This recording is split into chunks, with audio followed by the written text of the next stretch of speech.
নাগরিকদের নিরাপত্তা রক্ষায় কঠোর অবস্থানে আইনশৃঙ্খলা বাহিনী। রাজধানীর মোড়ে মোড়ে বসানো হয়েছে চেকপোস্ট, চলছে বিশেষ অভিযান।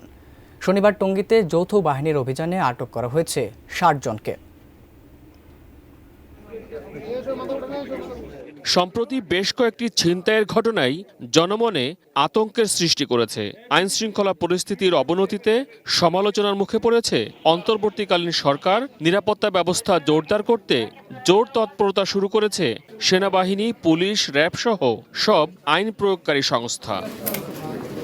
শনিবার সন্ধ্যায় গাজীপুরের টঙ্গী মাজার বস্তি এলাকায় অভিযান চালায় সেনাবাহিনী, র্যাব, বিজিবি ও পুলিশের যৌথ বাহিনী। সন্ধ্যা ৬টা থেকে রাত ৯টা পর্যন্ত প্রায় ৩ ঘণ্টা ব্যাপী অভিযানে আটক করা হয় ছিনতাইকারী, মাদক ব্যবসায়ী সহ বিভিন্ন অপরাধে জড়িত ব্যক্তিদের। উদ্ধার করা হয় বিভিন্ন ধরনের মাদক সহ দেশীয় অস্ত্র। এই অভিযানটি আমরা আশা করছি যে সামনে যে রমজান মাস এবং এই রমজান মাসের এই এলাকার আইন শৃঙ্খলা পরিস্থিতি অনেকাংশেই অবনতি হতো বলে আমাদের ধারণা ছিল। ভিশনের ফুলঝুরি মেগা অফারে ফ্রিজ কিনলেই পাচ্ছেন 16 পিসের আকর্ষণীয় গিফট বক্স একদম ফ্রি। সেই কারণেই আমাদের এই আজকের অভিযান রমজান মাসে আমাদের মানুষের দৈনন্দিন যে স্বস্তি সেটি ফিরিয়ে দিবে বলে আমরা আশা করছি। রাজধানীর ভেতরেও বিভিন্ন পয়েন্টে চেকপোস্ট বসায় সেনাবাহিনী, পুলিশ এবং র্যাব সদস্যরা। এ সময় প্রায় প্রতিটি গাড়িতে তল্লাশি চালানো হয়। তা আশা করি এভাবে চালায়া যাক, তাহলে বাংলাদেশটা আরো সামনের দিকে।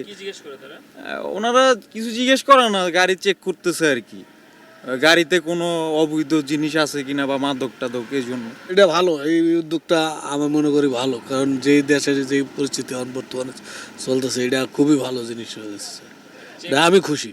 আইন শৃঙ্খলা বাহিনীর সদস্যরা জানান, চেকপোস্ট বসিয়ে নিয়মিত তল্লাশি কার্যক্রম চালানো হবে। জনমনের স্বস্তি ফিরিয়ে আনতে তল্লাশি চৌকি ছাড়াও অপরাধীদের ধরতে অভিযানও চলবে। বা সন্দেহভাজন কোনো লোক হলে তাদের দেহ তল্লাশি করতেছি। কোনো অবৈধ কোনো কিছু পাওয়া গেলে আমরা পরবর্তী সিনিয়র অফিসারদেরকে জানিয়ে আইনগত ব্যবস্থা গ্রহণ করব।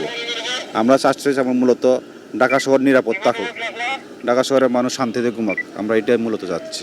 ছিনতাই এবং ডাকাতি প্রতিরোধে নগরবাসীকে সচেতন থাকারও আহ্বান জানান আইন শৃঙ্খলা বাহিনীর সদস্যরা। মহসিন কবির, এটিএন নিউজ, ঢাকা।